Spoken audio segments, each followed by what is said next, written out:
Vikings. This is a tough matchup for a team that There's does no not question. have Aiden to begin with.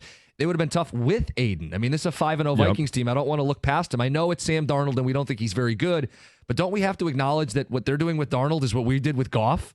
Bringing a guy who's a former first-round pick, support him with a run game, an offensive line, a good coordinator. Great receivers. Playmakers galore, and let him just kind of distribute the ball. And Minnesota stops the run, and Flores dials up the pressure. And the only way you really get to Goff is not necessarily blitzing, but pressuring. The blitz has to get home. I, for the first time this season, do not expect the Lions to win a football game. But it's also the game plan defensively should be to make Sam Darnold have to go win the game.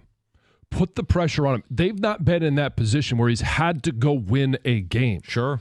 So if you've already signed DJ Reader, Levi Onwuzurike's played well, you have re-signed and paid Aleem McNeil as the number 4 highest paid defensive tackle in the NFL, you go out there and you stop the run and you force Sam Darnold to be the reason that they beat the Detroit Lions. And I don't think he can be the reason that they beat the Lions. I say for me, it's pound town for the Lions. The Vikings have the second rated run D in the league, but Jordan Mason did have a 100-yard game against them this year. Right. So that seems to be a little bit of a jaded stat that they're that good.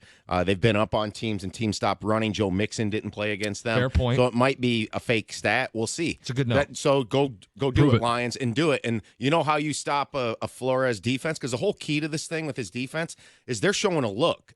And then they're doing something else once the snap. And that's going to put decision-making in real time on Jared Goff because he can recognize everything at the line all he wants, but the second he snaps it, they're going to do something else. That's been the key to it. That's the chaos of what they're doing. So guess what you do? You run the football.